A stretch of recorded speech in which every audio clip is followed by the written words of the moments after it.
Aromie here, and welcome back to Tailor Tales. We are here, chapter 25. We're only one more episode away from the finality. Though it's only been a few days since Gray moved his poker operation elsewhere, the difference in atmosphere is palpable. As the afternoon drags on, I keep finding myself glancing towards the back door. I still expect Gray or Jed to pop by and slip into the now empty basement at any moment. On the bright side, not seeing them means not seeing Ivan either. I've yet to see or hear him since my failed phone call with Kara, and the cooling factory she represented. For that, I'm grateful. That being said, I can't help but feel unsettled by the anticlimactic end to things. Ivan hasn't been one to take no for an answer so far, but maybe it's only me he tried to walk all over. I sigh as I refold some of the clothes neatly arranged onto display tables, utterly failing to enjoy my rare reprieve from the boutique's blooming collection of clientele. As far as I'm aware, Ivan stopped interfering with aromas, coupled with the popularity boost I gained from the news article and charity fundraiser. Business as of late has been really encouraging. Though I still need to continue exploring ways to expand my workload, so far I've been managing to handle all the new orders that have come in. As long as I can keep running my shop without interference, things will go more and more smoothly. The sound of the shop's door opening echoes throughout the boutique. I turn to greet— oh no, I don't like this music. I turn to greet the incoming customer. My blood runs cold. It's him. Have you missed me? Ivan says with a sly grin. Not in the slightest, Ivan. His smile widens like a Cheshire cat as he takes in my horrified, stunned expression.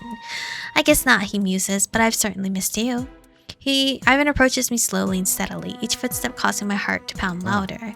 I can't stop thinking about you, Ichigo. Disgusting, bitch. He gestures to the large open space around us with his arms spread wide, or about aromas.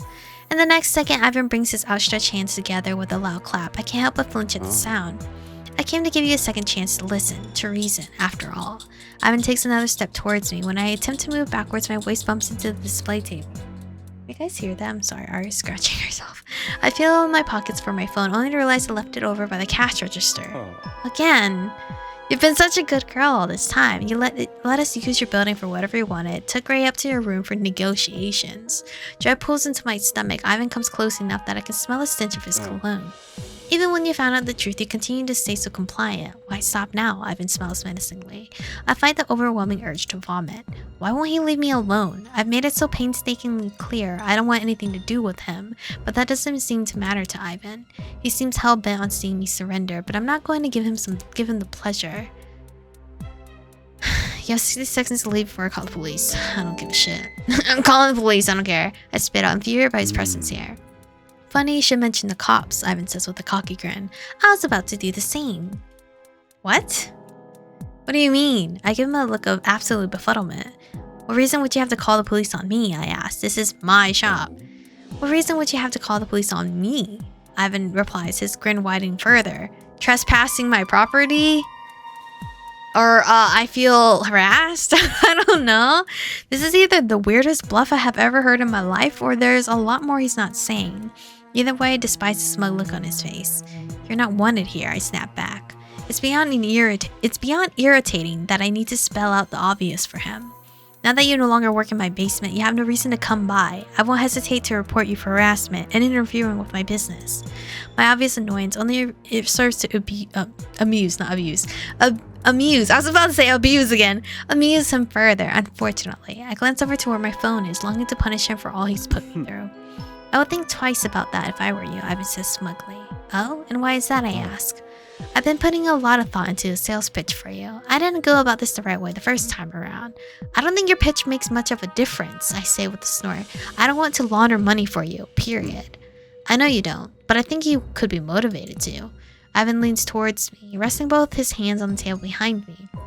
He has me boxed in. What? My hands curl into fists instinctively, ready to strike at a moment's notice. Though I told Gray I wouldn't use force to defend myself, it's looking more and more like I'll need to. It occurred to me that the cops might be very interested in the illegal activity Romos has been hosting. Should I call them and let them know? Ivan raises his eyebrows as if to suggest this is an innocent question and not an obvious threat. You can't be serious, I say. That would be way more likely to incriminate you than it would me. There's nothing to indicate I had any knowledge of what was happening.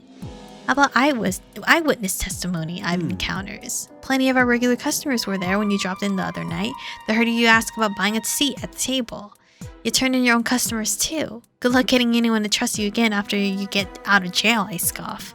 Ivan pulls back considering my words. Fair enough, maybe I can't turn the cops onto you without hurting me more. His wicked smile appears once more. Jansen, on the other hand, isn't so lucky. The look in his eyes makes my blood run cold. He wouldn't hesitate for a second to betray his long-term business partner. I have more than enough to see him arrested without risking anything at all, Ivan says. I wonder how you'd feel about dating a man in jail. I bristle at the thought of seeing Gray taken into the police custody for a second time. What are you saying exactly? That if I don't work with you, you'll have Gray arrested? How should I respond? I don't want to be involved with money laundering, but I certainly don't want to see Gray hurt. Maybe I could agree to sell the shop on certain conditions, such that Ivan changes the name or that I keep my regular clientele. Though I highly doubt Ivan would make me a decent offer. I could save up and eventually buy a new shop somewhere. Starting over seems dreadful, but then at least I'd be away from Ivan for good.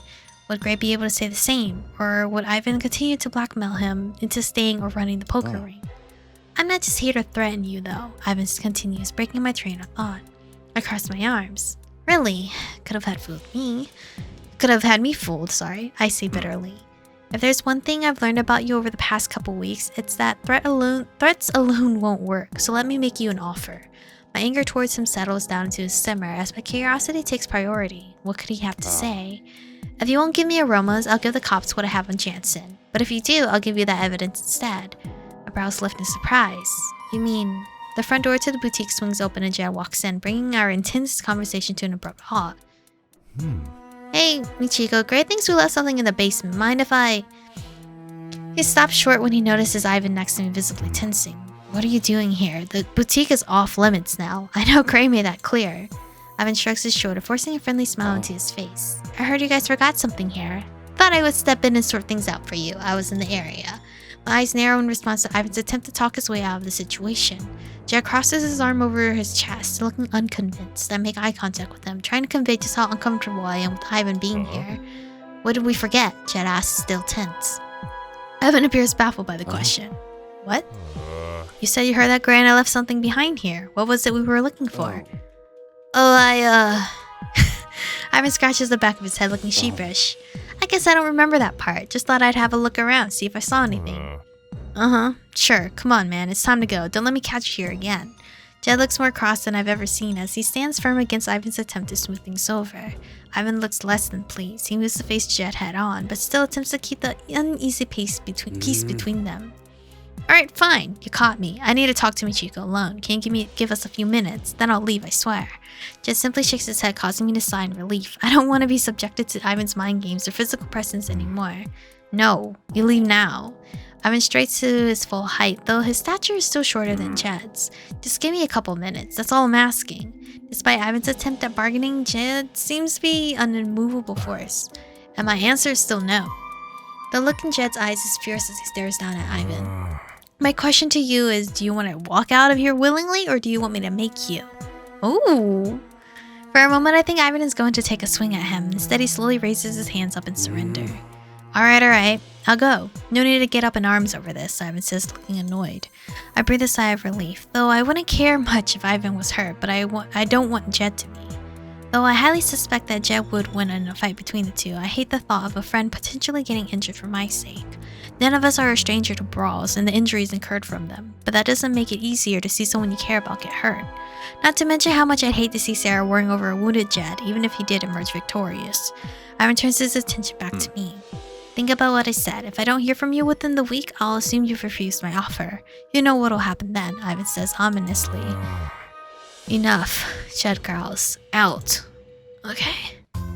Ivan finally leaves at Jed's insistence, though the threat of him turning in Gray stays with me. Are you alright? What was that all about? Jed asked, looking concerned.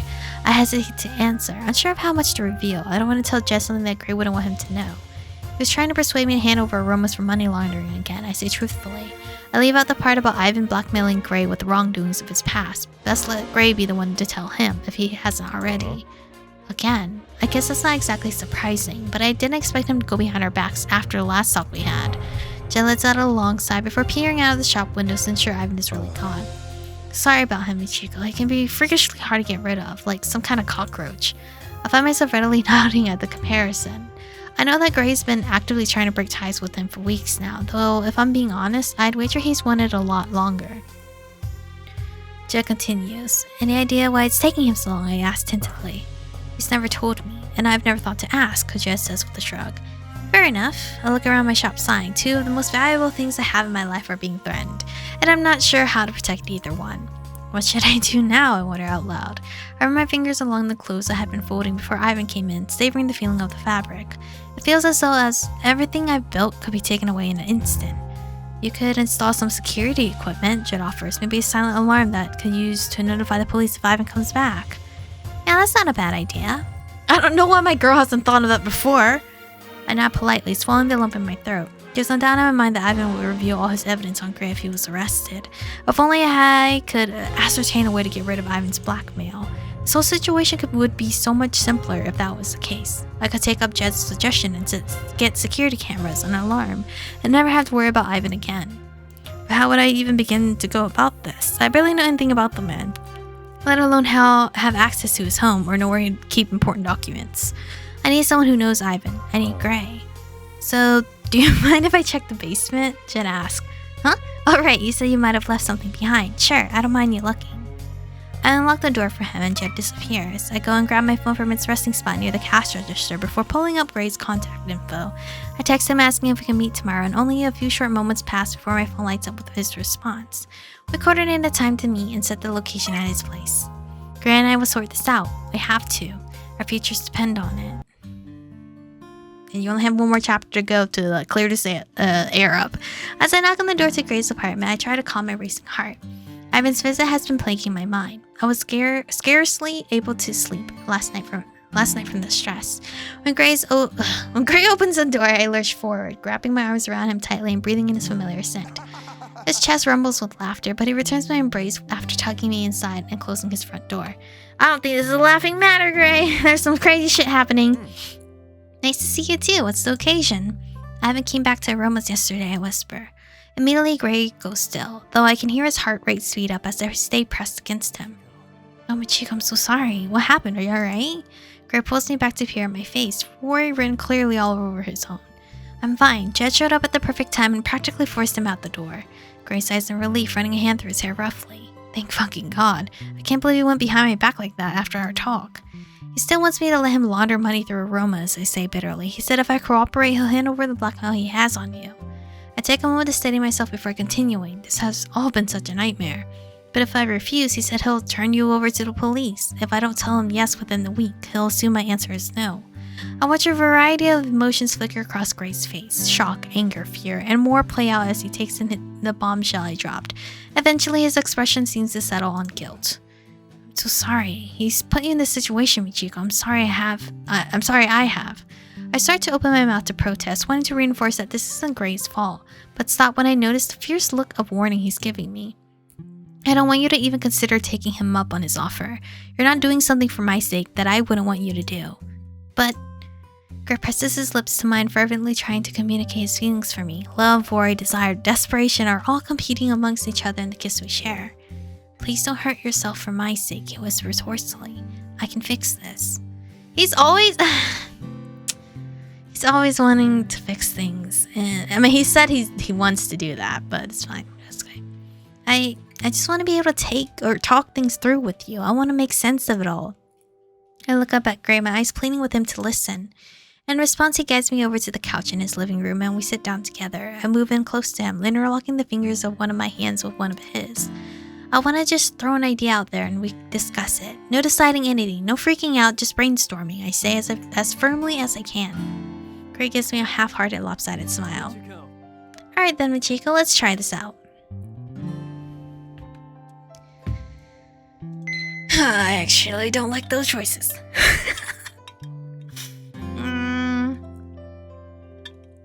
I don't like either of those choices, actually.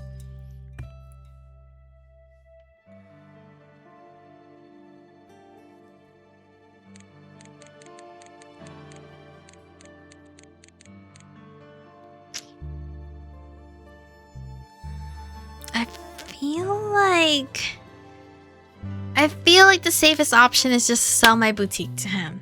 I can just find another location. But he'll always have that evidence on Gray.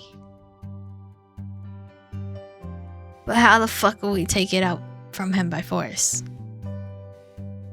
You know? What if we took the evidence from him by force? I asked, feeling emboldened. Gray's eyebrows knit together as he tries to picture my proposal. How do you imagine that scenario playing out? Walk me through it. I didn't think that far. I speak slowly at first, piecing things together as I go along. You arrange some sort of meeting somewhere, asking to see the documentation he has on you in person, so you know he's not bluffing or something, I start. Then as you sift through the evidence, you signal for Jed and I to come up and the three of us surround him. No, that sounds bad. Ivan is just gonna grab a knife and jab, jab, jab. Triple kill. My voice feels like excitement as the situation reaches my imagined conclusion. And I'm stupid to think that Ivan's not going to have like some Goonies hidden in the background.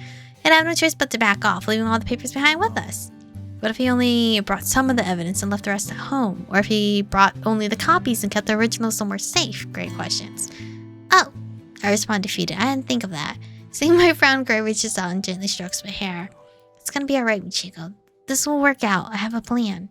I rest my face against the warmth of his palm, the comforting touch helping to soothe my inner distraught. It feels like everything is falling apart and there's nothing we can do. I let out a long sigh. If only we knew where he lived, we could somehow break in, find out what he has on you and destroy it. Gray flinches. I sit up straight, staring at him accusingly. You know where he lives, don't you? I do, Gray admits. I had a similar idea a couple weeks ago. It wasn't too hard to uncover, just followed him home after work one night. I absorbed the new information, feeling increasingly hopeful we can come up with a plan. Okay, this is good, I say. We can work with this. We just need to figure out a way in and a decent distraction. I've got both of those covered already, Gray confesses. I stare at him in utter shock. Wow, you really were gonna try to solve everything on your own, weren't you? Gray nods slowly, seeming apprehensive about upsetting me. I was planning on it. The idea was to break in tonight, in fact. My jaw drops open. Wow, I repeat. Though I know he said this problem was his to handle, I'm still surprised at how much he's accomplished without me being at all aware of it. Clue me in on the plan. I insist. I want to help. For a moment, I think he's going to outright refuse me, but then as he considers it, Gray appears amenable to the idea. Alright, a second opinion couldn't hurt. Maybe you'll see something I don't. The knowledge that Gray has helpful information and a plan of action lifts my spirit enough where I can see Gray smile. How very wise of you. What's your plan for tonight? I was going to use tonight's poker as an opportunity to steal Ivan's keys, then keep him distracted for the rest of the night. I'd flake, saying I felt sick or something, then head over to his place. If it all goes smoothly, that would give me a couple of hours to get in and out. I steal his key. Why not just use a window? I asked, my curiosity piqued. His apartment is on too high a floor to climb out a window. I don't have a way out besides his front door. What if he comes home early? How would you get out? My brow creases with worry as I picture Ivan arriving home, realizing his keys are missing, and then recalling Gray's abnormal behavior. If he came home early and deduced there was an intruder, Gray's lips twist into a grimace. There'd be a good chance Ivan could put two and two together when he gets home and realizes his house key's gone. If he calls the cops, I'd be screwed. Yeah, you're completely trapped, I agree, frowning. I don't like the idea of Gray taking on all of this risk. There has to be a better way. What if you handed the key over to me and I got it copied? I could get it back to you before poker night was over, and Ivan will be none the wiser. What? How? That fast? Oh yeah, technically it's go to Home Depot or something like, I want this key on this print. Or you can actually just make a regular copy, you know. Gray mulls over the idea, looking more and more impressed with me. I see. So then, even if he came home and I was still there, he wouldn't be on alert. I could lay low until he went to sleep. Exactly, I say excitedly. It'd be much less risky. Though I think it'd be even better if I came with you. If anything went wrong, it'd be nice to have two brains thinking up a solution. Gray hesitates, his eyes filling with concern. Look, Michiko, I know you're both smart and capable. I'm not denying having you with me would be advantageous, whatever the word is, but getting caught for breaking and entering is something that you could lose your whole future over. His hands reach for mine, holding them, and he gazes at me. The way Gray looks at me is like I'm something priceless that could go missing at a moment's notice. I want you to be safe. It's a different situation for me. I'm in danger of being arrested anyway, and I don't have nearly as much to lose. It's your decision to make, Gray continues. Decide what's best for you. He's right, of course. Staying behind is much safer. But what if he was caught? Would I be able to live with myself, or would I spend forever wondering if my presence would have made the difference? I want to come with you, Gray. I think I'd worry myself to death otherwise, and I think I'd be an asset. I want us both to get through this unscathed. He leans in, placing a brief kiss on upon my forehead. I'll be happy to have you with me, Michiko. Feel free to change your mind at any point. Alright then, I say gently. I give him a smile before my attention turns back to the matter at hand. So what are we looking for at Ivan's place exactly? What will we do when we break in? He has some evidence linking me with the business linking me with the business I embezzled. Gray says, not meeting my eyes. It should be all on his computer. Do you want to talk about it? I asked, moving my hand to touch the side of his face. Let's just say it wasn't the most upstanding business. I won't tell you the name, but they hired me knowing my backstory and wanted me to carry out some of their dirty work. One day they entrusted me to do some lobbying for them with some state politicians, and that money disappeared instead. Gray sighs. I had gone to Ivan for advice on how to go about getting away with it, in exchange for a split of the money. We succeeded, but now he's holding our message history over my head. Dang, maybe he should have just in person. But then again, he could have recorded you. Because, you know, some states allow recording where you don't have to tell the person you're recording them. Maybe this revelation should shock me, but considering I know Gray has a complicated past already, I've imagined much worse. Alright, I say slowly, so we need to gain access to his computer, then wipe his data. Shouldn't be too hard. He lives alone, right? It's probably not password protected. Gray blinks at me, surprised I don't have more to say about his previously committed crime. Listen, it was just dirty money with some politicians. That most likely is happening in IRL anyway. What do you think about what I told you? You're a different person now. I say gently, me avoiding all the red flags. Guilt weighs on me as I recall how my own actions years ago affected Gray's life path. He had a complicated past, and we both know the part I played in causing that. I want to put all this behind us. If we accomplish that by wiping Ivan's data, then by all means, let's do it. Let it be the last illegal thing either of us do, I finish. Absolutely. Well, not for Gray. Gray's still doing the poker thing, so that it won't be the last illegal thing he does. Gray says, nodding. There's only one form of degeneracy I plan on involving you in. It gives me a slight grin before continuing on. I'm really glad you feel this way, Michiko. I don't want to be in a relationship with secrets. It feels great to be able to be honest with you. I feel the exact same way, Gray. I beam at him, reaching for his hand once more. Now let's go over this plan for this evening again. We've got an important night ahead of us. Okay. Final chapter seems like it's gonna just be us ending the game being criminals. That's how it started off. Gang life, apparently. Anyway, thank you guys for watching today's episode. Stay beautiful, and I'll see you guys in the next one.